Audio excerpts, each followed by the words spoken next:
A teenage rock band solving crimes between gigs. A bongo-playing dog named Too Much. All with the title, Mysteries 5. How did this concept become the Scooby-Doo we all know today? Looks like we got a real mystery on our hands this time.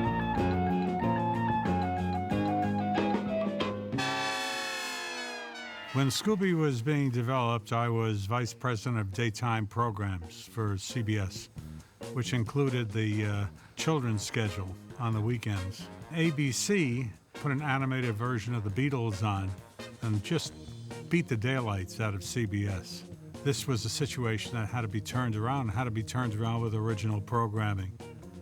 And at that point in time, there was only one studio to go to for really dependable material, and that was Hanna-Barbera.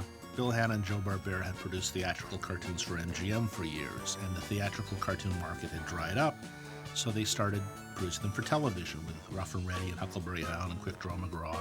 And they had Frankenstein Jr. and The Impossibles on CBS. Joe Barbera and Bill Hanna also were extremely creative guys. They came out of Tom and Jerry and did all those wonderful shorts. They did Yogi Bear and the Flintstones and Top Cat and the Jetsons. I figured the way to beat the Beatles was to move on to the next thing. And my feeling was that the next major move was going to be comedy adventure. To take the basic adventure form, but put a twist on it. Well, what was really original about Scooby-Doo at the time was to find that strange little niche between a heavy adventure show like Johnny Quest and a funny show like Huckleberry Hound. It wasn't either genre. The mixture of those genres has been a staple in entertainment for years. Going back to Abbott and Costello Meet Frankenstein. Never been done on Saturday morning and never been done in animation. If we could capture the essence of what Abbott and Costello did, then we would end up with a big hit. We were writers at Hanna-Barbera. Our development time was like throwing Joe Barbera a bunch of ideas, come in, and trying to figure out what the network was looking for, etc. Well, Fred Silverman said he wanted to do a show with teenagers, and he wanted it to be a comedy mystery. Sort of either the Archie kids or like Dobie Gillis. So out we went, and then Joe said, Freddie likes dogs. Let's see if we can put a dog in it, too. So we came up with a group of kids that were musicians, and we had the dog, which we called Too Much. Too Much was not a coward because it was a different situation. He was a bongo player, and they were just one of these musical groups that would travel around, and they'd fall into these mysteries. So we called the group the Mystery Five, and we typed up a presentation for Fred. I'll never forget this. We typed it up, and we had it shipped over to the Beverly Hills Hotel for him to read. And it was all that spooky night and, stormy and ghosts and, all this kind of stuff. Well, we found out he read it like at 6 o'clock in the morning, and we thought, oh, God. And Fred says, don't like the dog and get rid of the band. And Fred hated the title Mysteries 5. And it was like, you just saw that all this enthusiasm for the show was going right down the drain because you didn't have a title. And then finally, Fred says, we talked about doing a show with Bob Denver, and it was going to be called Who's Scared? We all went, great idea, Fred. That's a terrific title.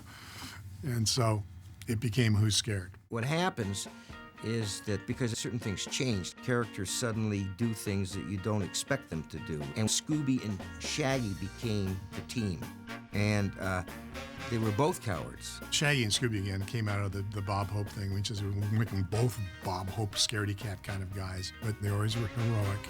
They're not going to hide when their friends are going to be creamed by this horrible monster. They're going to try to do something. As stupid it is, they're going to do something. And they were like two peas in the pod, and they were always, having fun with each other. So that changed the dynamics of the show. They all had a shtick. Daphne, she was a bad luck, danger-prone Daphne, where she'd do something and the bad, something would fall and break just when it shouldn't, and the ghost would hear him. Velma was, of course, the smart one, the analytical one, the scientist and so forth. Could always come up and said, we can see that the Chinese writing is really, if you hold it up to the mirror, it's says something and so forth. If I remember my ancient Aztec, these inscriptions say this room is dedicated to the moon goddess. Freddie's the leader, and he was the guy that came up with the Rube Goldberg, kind of contraptions and so forth. That character started off, I think his name was Jeff, and then he became Harvey, and then all of a sudden Fred came in and said he was going to be Fred. So I guess he had something to do with that. And while this is going on back and forth, the design guys will start working on the characters and coming up with the look of the characters and the dog. Well, Hanna-Barbera had these a number of wonderful artists working for them. They had this little creative brain trust that had Jerry Eisenberg and Alex Toth, and also Iwo Takamoto, who became kind of the head stylist and art director for the studio. And what Iwo did was come up with designs for a lot of the characters that were simple, and yet the characters have life and they have expression. From a visual standpoint, I use an approach in which I would use almost a geometric series of shapes that I felt that they were talking about in their description of the characters. For instance, Fred was a V because he was sort of athletic, broad-shouldered, and etc. And the S curves for Daphne, who was supposed, who was sort of narcissistic in her feelings about style and etc. And Velma was almost a square or a rectangle because I wanted her to have a feeling of solidity and stability because she was supposed to be the intellectual in the crowd. And of course, all you had to do is add the horn-rimmed glasses to it, and there she was. Shaggy was the beatnik of the group, and so his shape was that sort of droopy build and stance on him, and had him sort of shuffle and hang his arms loosely to his side, and made his clothes a bit oversized. And it was the beatnik or hippie version of the teenager of that time. We said, well, what kind of a dog are we going to have in this show? And we were saying, well, it's going to either be a great big dog or a little feisty dog. And we went with a great big goofy dog because it's more fun to have a big goofy dog. The Great Dane was supposed to be the biggest dog around. And there was a woman that actually bred and reared Great Danes. So she came over and spent a solid hour describing all the positive things about what makes a prize-winning Great Dane. And I selected about 5 things, I think, and went in the opposite direction. For instance, a good, strong, straight back. So I sloped his back. A strong chin. So I underslung his chin. I lifted the eyes so that they became sort of human-structured eyes, and very heavy brows, so the animators can use them to emphasize certain expressions. And I think a straight hind legs, I think she mentioned, so I bowed them. And I thought I could get a very funny duck waddle when he walked. But the rule was this: the kids wouldn't buy into it if the monsters were silly. The bad guys were always real. We concentrated on making it as scary and as dark as possible, and would stylize the lighting on the backgrounds. So it had like a haunted mansion in the background, and it's dark and spooky, and there was a big ghoul and something like that. When I went to present the idea to the top management of CBS, along with the whole fall schedule, and bear in mind that this program, Who's Scared, was the centerpiece of the whole show, and that without it, we really had no schedule. And I went up there, and Frank Stanton, who was president then, a very somber man, said, "That's too violent. We can't put that on the air." They were scared to death. They went, "We can't put this on the air. It's too frightening for these kids." Every parent in America was going to call in and say, "Why are you giving my kid nightmares?" And I said, "Well, my Lord, what am I going to do?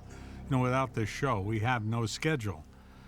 And so I called up Joe, and I said, "Get everybody together at the studio. We really got to regroup on this thing." So I booked a flight on the red eye, and as we were approaching Los Angeles and landing, a light bulb went off, and I said, "We'll take that dog, we'll move him center stage, make him the star of the show, and call the show Scooby-Doo, Where Are You?" So he came back and he says, "Scooby-Doo is the name. It's the name of the dog, and it's the name of the show, and he's the star and the whole thing." It was the same basic concept.